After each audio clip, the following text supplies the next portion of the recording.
3 years ago, Peyton McNabb was an all-star high school athlete, one of the best, preparing for a future in college sports. But when her girls' volleyball match was invaded by a male, he smashed the ball so hard in Peyton's face, causing traumatic brain injury, partially paralyzing her right side and ending her athletic career. It was a shot like she's never seen before. She's never seen anything like it. Peyton is here tonight in the gallery, and Peyton, from now on, schools will kick the men off the girls' team or they will lose all federal funding.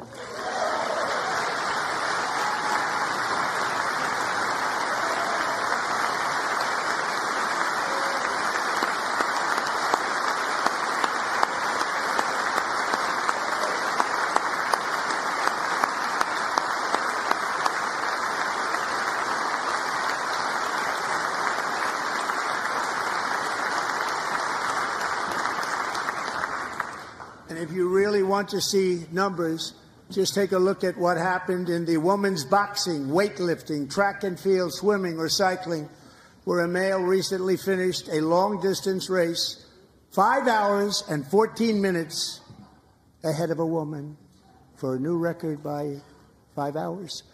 Broke the record by 5 hours. It's demeaning for women, and it's very bad for our country. We're not going to put up with it any longer.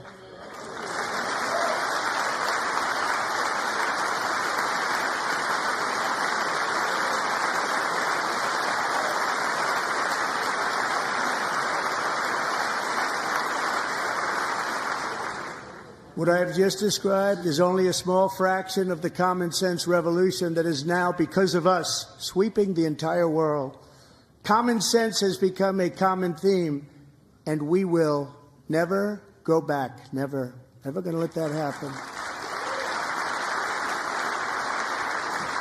Among my very highest priorities is to rescue our economy and get dramatic and immediate relief to working families.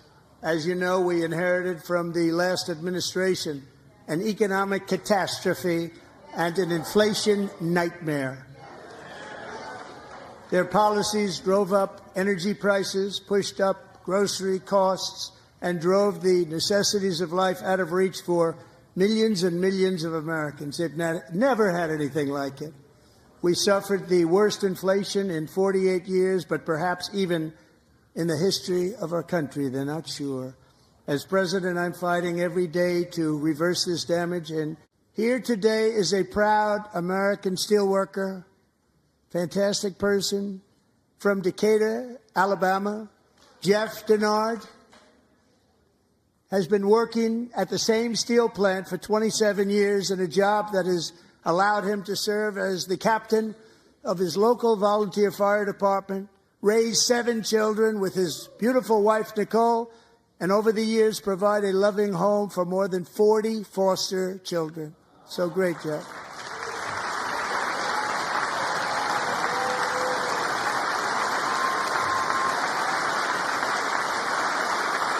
Thank you, Jeff. Thank you, Jeff.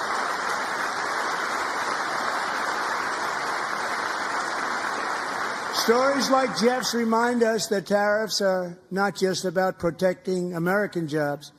They're about protecting the soul of our country.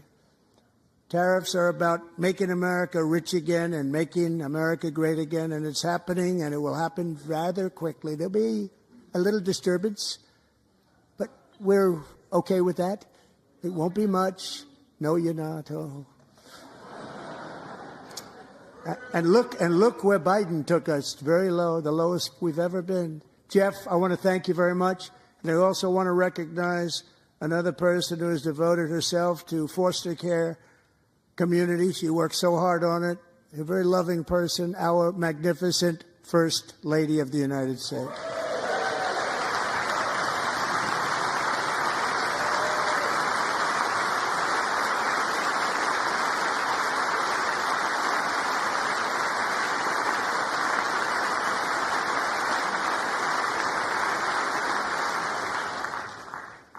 Melania's work has yielded incredible results, helping prepare our nation's future leaders as they enter the workforce. Our First Lady is joined by two impressive young women, very impressive. Haley Ferguson, who benefited from the First Lady's Fostering the Future initiative and is poised to complete her education and become a teacher. And Alison Berry, who became a victim of an illicit deepfake image produced by a peer. With Alison's help, the Senate just passed the Take It Down Act, and this is so important. Thank you very much, John. John Thune, thank you. Stand up, John. Thank you, John.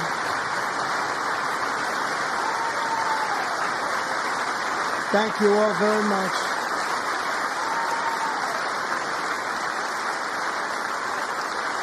Thank you. And thank you to John Thune and the Senate. Great job. To criminalize the publication of such images online is a terrible, terrible thing. And once it passes the House, I look forward to signing that bill into law. Thank you. And I'm going to use that bill for myself, too, if you don't mind. Because nobody gets treated worse than I do online. Nobody. That's great. Thank you very much to the Senate. Thank you. But if we truly care about protecting Americans' children, no step is more crucial than securing America's borders.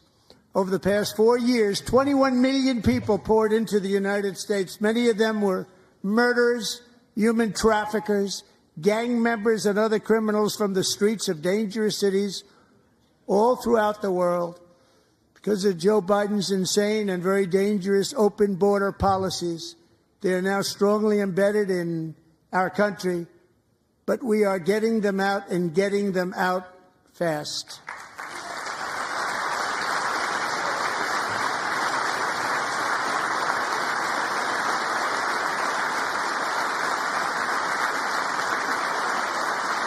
And I want to thank Tom Homan and Christy. I want to thank you and Paul of Border Patrol. I want to thank you. What a job they've all done, everybody. Border Patrol, ICE, law enforcement in general is incredible. We have to take care of our law enforcement. Have to.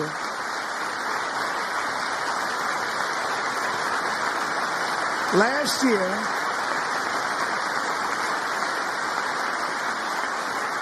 a brilliant 22-year-old nursing student named Laken Riley, the best in her class, admired by everybody, went out for a jog on the campus of the University of Georgia. That morning, Laken was viciously attacked, assaulted, beaten, brutalized, and horrifically murdered. Laken was stolen from us by a savage illegal alien gang member who was arrested while trespassing across Biden's open southern border and then set loose into the United States under the heartless policies of that failed administration. It was indeed a failed administration. He had then been arrested and released in a Democrat-run sanctuary city, a disaster, before ending the life of this beautiful young angel. With us this evening are Laken's beloved mother, Alison, and her sister, Lauren.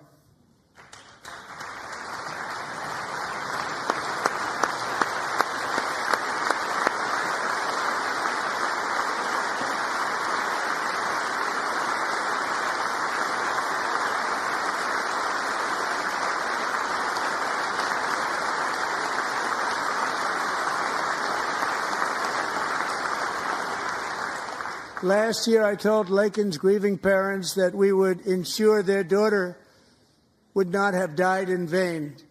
That's why the very first bill I signed into law as your 47th president mandates the detention of all dangerous criminal aliens who threaten public safety. It's a very strong, powerful act.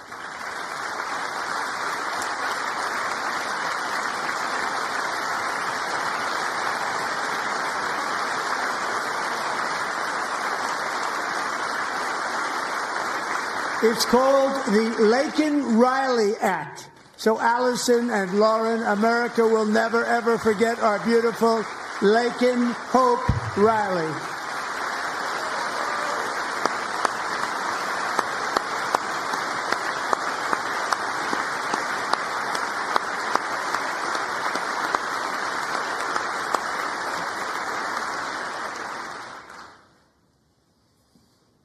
Thank you very much.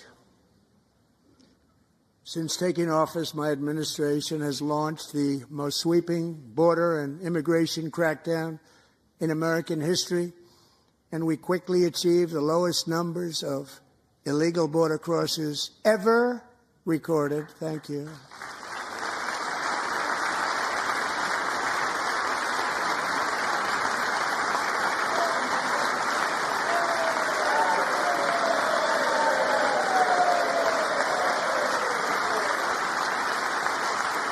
The media and our friends in the Democrat Party kept saying we needed new legislation. We must have legislation to secure the border.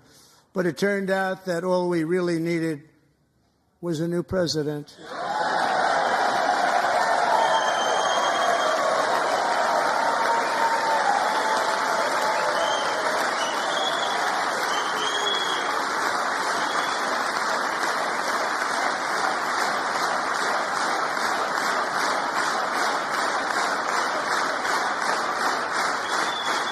Thank you. Joe Biden didn't just open our borders, he flew illegal aliens over them to overwhelm our schools, hospitals, and communities throughout the country. Entire towns like Aurora, Colorado, and Springfield, Ohio, buckled under the weight of the migrant occupation and corruption like nobody's ever seen before. Beautiful towns destroyed. Now, just as I promised in my inaugural address, we are achieving the great liberation of America.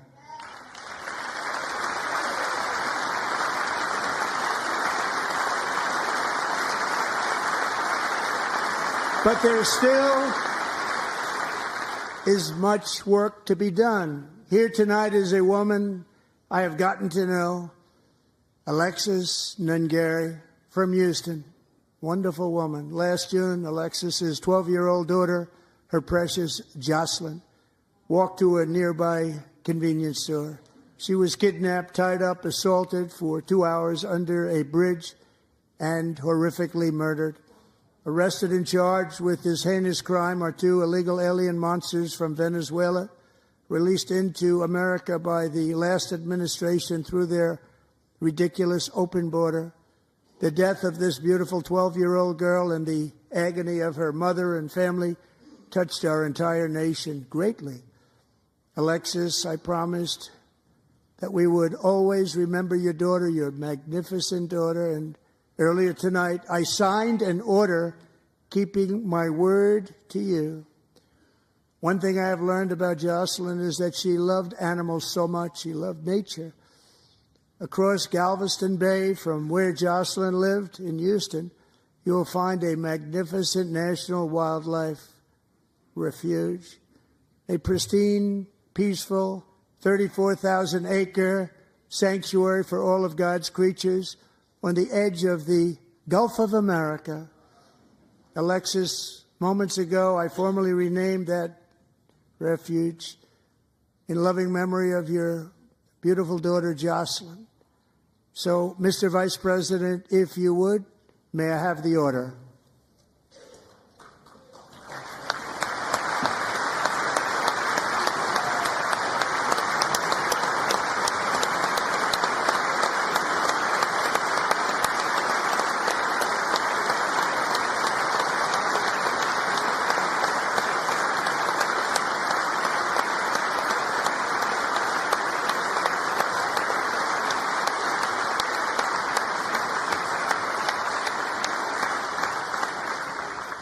Thank you very much. All 3 savages charged with Jocelyn and Laken's murders were members of the Venezuelan prison gang, the toughest gang, they say, in the world, known as Tren de Aragua. 2 weeks ago, I officially designated this gang, along with MS-13 and the bloodthirsty Mexican drug cartels, as foreign terrorist organizations.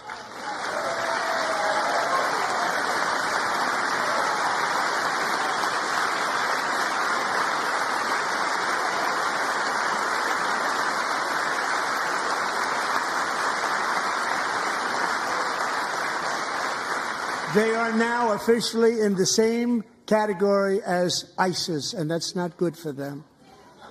Countless thousands of these terrorists were welcomed into the U.S. by the Biden administration.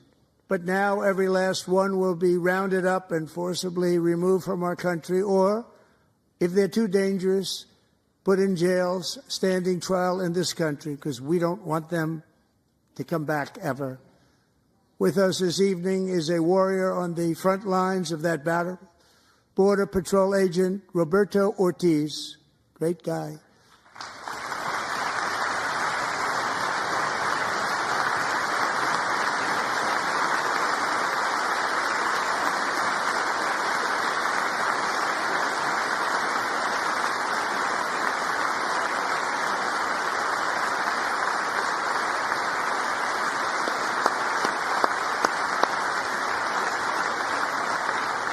In January, Roberto and another agent were patrolling by the Rio Grande near an area known as Cartel Island. Doesn't sound too nice to me. When heavily armed gunmen started shooting at them, Roberto saw that his partner was totally exposed, at great danger, and he leapt into action, returning fire and providing crucial seconds for his fellow agent to seek safety, just barely. I have some of the prints of that event, and it was not good. Agent Ortiz, we salute you for your great courage and for your line of fire that you took and for the bravery that you showed. We honor you, and we will always honor you. Thank you, Roberto, very much.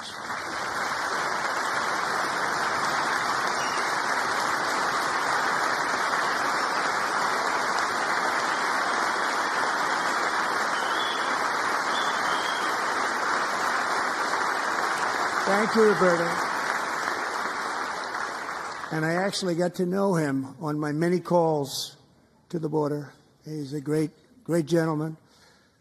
The territory to the immediate south of our border is now dominated entirely by criminal cartels that murder, rape, torture, and exercise total control. They have total control over a whole nation, posing a grave threat to our national security. The cartels are waging war in America, and it's time for America to wage war on the cartels, which we are doing. 1 year ago this month, 31-year-old New York police officer Jonathan Diller, unbelievably wonderful person and a great officer, was gunned down at a traffic stop on Long Island. I went to his funeral. The vicious criminal charged with his murder had 21 prior arrests, and they were rough arrests, too. He was a real bad one.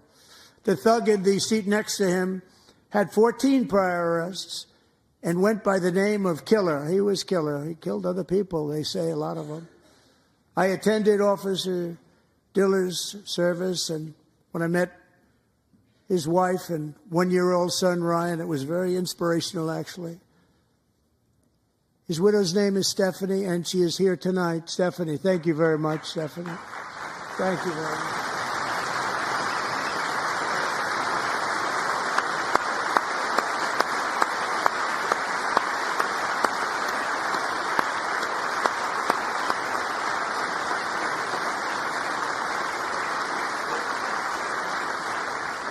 Stephanie, we're going to make sure that Ryan knows his dad was a true hero, New York's finest, and we're going to get these cold-blooded killers and repeat offenders off our streets, and we're going to do it fast. Got to stop it. They get out with 28 arrests. They push people into subway trains. They hit people over the head, back of the head with baseball bats. We got to get them out of here. I've already signed an executive order requiring a mandatory death penalty for anyone who murders a police officer, and tonight I'm asking Congress to pass that policy into permanent law.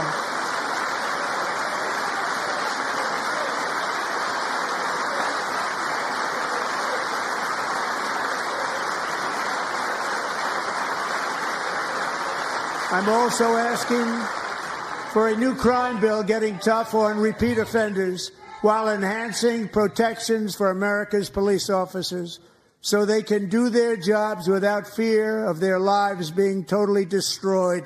They don't want to be killed. We're not going to let them be killed. Joining us in the gallery tonight is a young man who truly loves our police. His name is DJ Daniel. He is 13 years old, and he has always dreamed of becoming a police officer.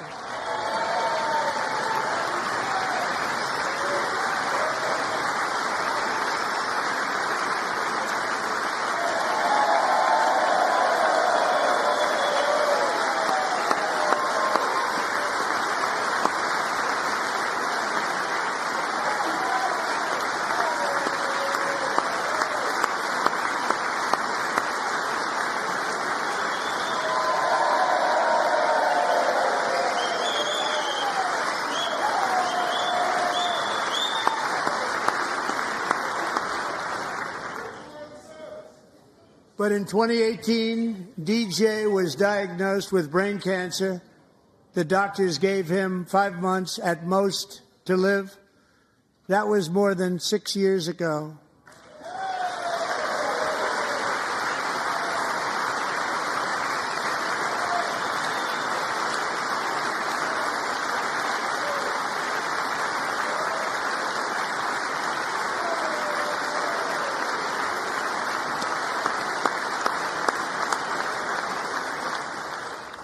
Since that time, DJ and his dad have been on a quest to make his dream come true, and DJ has been sworn in as an honorary law enforcement officer, actually a number of times. The police love him, the police departments love him. And tonight, DJ, we're going to do you the biggest honor of them all. I am asking our new Secret Service Director, Sean Curran, to officially make you an agent of the United States Secret Service.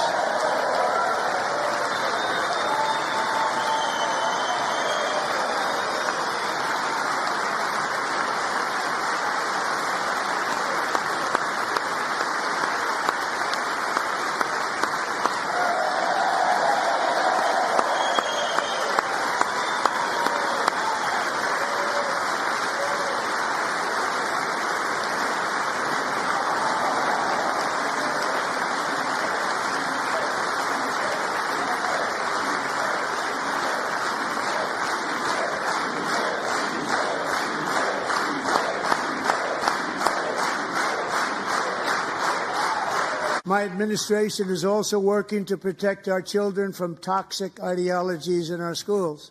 A few years ago, January Littlejohn and her husband discovered that their daughter's school had secretly, socially transitioned their 13-year-old little girl. Teachers and administrators conspired to deceive January and her husband while encouraging her daughter to use a new name and pronouns. They, them pronoun, actually, all without telling January, who is here tonight and is now a courageous advocate against this form of child abuse. January, thank you. Thank you. Thank you very much.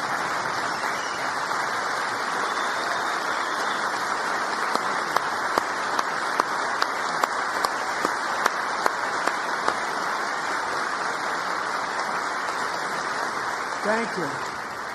Stories like this are why, shortly after taking office, I signed an executive order banning public schools from indoctrinating our children with transgender ideology.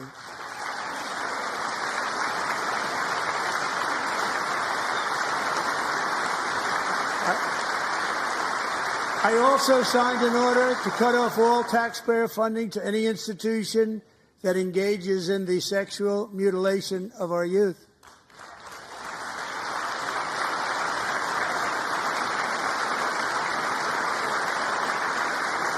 And now I want Congress to pass a bill permanently banning and criminalizing sex changes on children and forever ending the lie that any child is trapped in the wrong body. This is a big lie.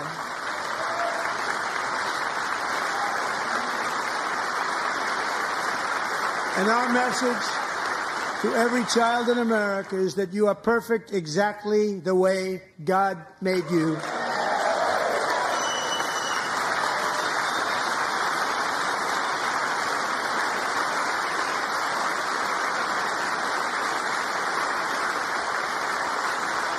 Because we're getting wokeness out of our schools and out of our military, and it's already out, and it's out of our society. We don't want it. Wokeness is trouble. Wokeness is bad. It's gone. It's gone. And we feel so much better for it, don't we? Don't we feel better? By a young man, Jason Hartley, who knows the weight of that call of duty. Jason's father, grandfather, and great-grandfather all wore the uniform. Jason tragically lost his dad, who was also a Los Angeles County Sheriff's deputy when he was just a boy, and now he wants to carry on the family legacy of service. Jason is a senior in high school, a 6-letter varsity athlete, a really good athlete, they say, a brilliant student with a 4.46, that's good, GPA. And his greatest dream is to attend the U.S. Military Academy at West Point.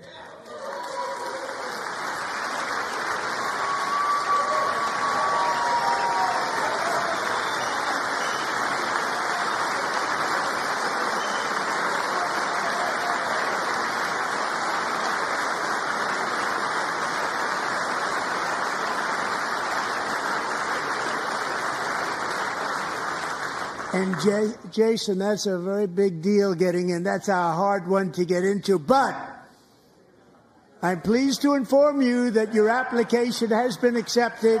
You will soon be joining the Corps of Cadets.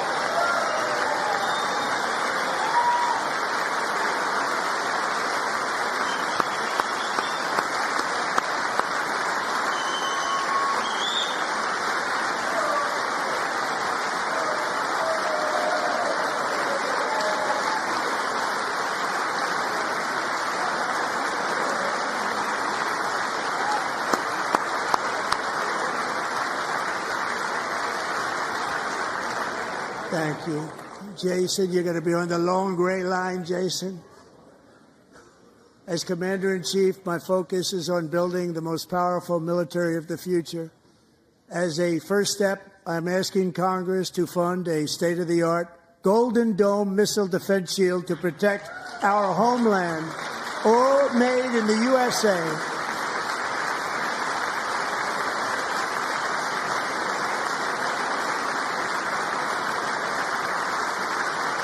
And Ronald Reagan wanted to do it long ago, but the technology just wasn't there, not even close. But now we have the technology. It's incredible, actually. And other places, they have it. Israel has it. Other places have it. And the United States should have it too, right, Tim, right? They should have it too. So I want to thank you. But it's a very, very important. This is a very dangerous world. We should have it. We want to be protected, and we're going to protect our citizens like never before. To boost our defense industrial base, we are also going to resurrect the American shipbuilding industry, including commercial shipbuilding and military shipbuilding.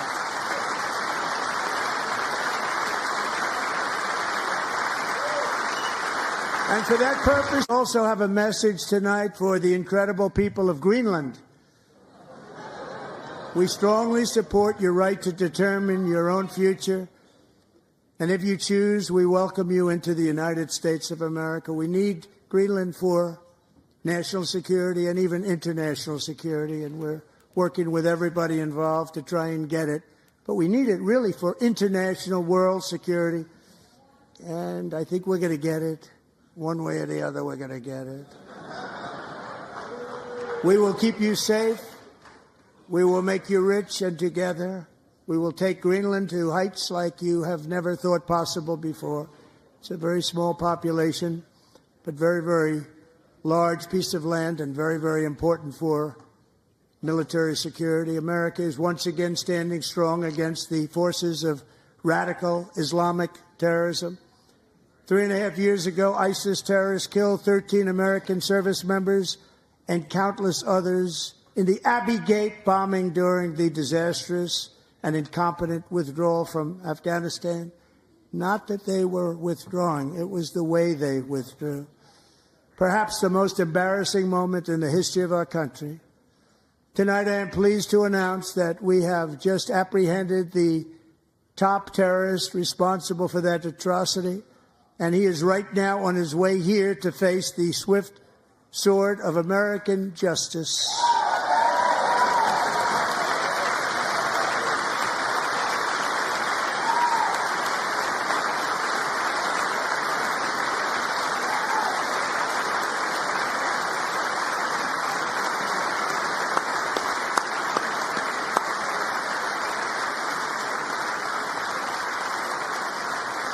And I want to thank especially the government of Pakistan for helping arrest this monster. This was a very momentous day for those 13 families who I actually got to know very well, most of them, whose children were murdered, and the many people that were so badly, over 42 people, so badly injured on that fateful day in Afghanistan. What a horrible day. Such incompetence was shown. That when Putin saw what happened, I guess he said, wow, maybe this is my chance. That's how bad it was. Should have never happened. Grossly incompetent people. I spoke to many of the parents and loved ones, and they're all in our hearts tonight. Just spoke to them on the phone. We had a big call. Every one of them called, and everybody was on the line, and they did nothing but cry with happiness. They were very happy, as happy as you can be under those circumstances. Their child, brother, sister, son, daughter, was killed for no reason whatsoever. In the Middle East, we're bringing back our hostages from Gaza. In my first term, we achieved one of the most groundbreaking peace agreements in nearly 4 years ago. Amid rising tensions, a history teacher named Mark Fogel was detained in Russia and sentenced to 14 years in a penal colony. Rough stuff. The previous administration barely lifted a finger to help him. They knew he was innocent, but they had no idea where to begin. But last summer, I promised his 95-year-old mother, Malfine, that we would bring her boy safely back home. After 22 days in office, I did just that, and they are here tonight.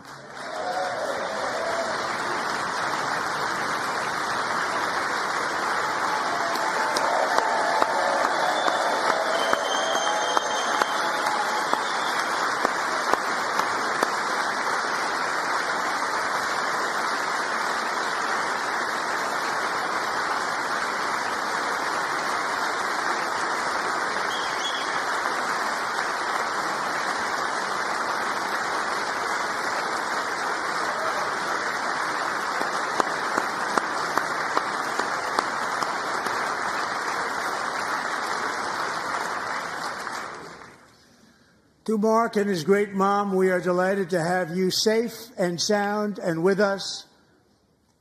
As fate would have it, Mark Fogel was born in a small rural town in Butler, Pennsylvania. Have you heard of it? Where his mother has lived for the past 78 years. I just happened to go there last July 13th for a rally. That was not pleasant.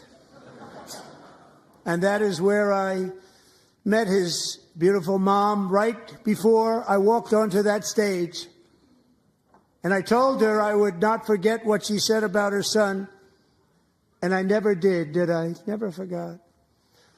Less than 10 minutes later, at that same rally, gunfire rang out, and a sick and deranged assassin unloaded 8 bullets from his sniper's perch into a crowd of many thousands of people.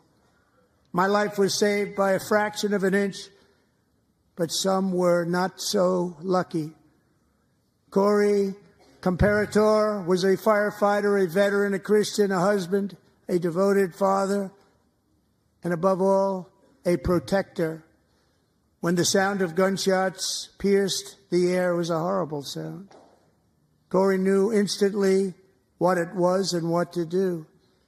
He threw himself on top of his wife and daughters and shielded them from the bullets with his own body. Corey was hit really hard.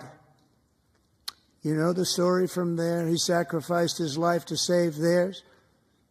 Two others, very fine people, were also seriously hit. But thankfully, with the help of two great country doctors, we thought they were gone and they were saved. So those doctors had great talent. We're joined by Corey's wife, Helen, who was his high school sweetheart, and their two beloved daughters, Alison and Kaylee. Thank you.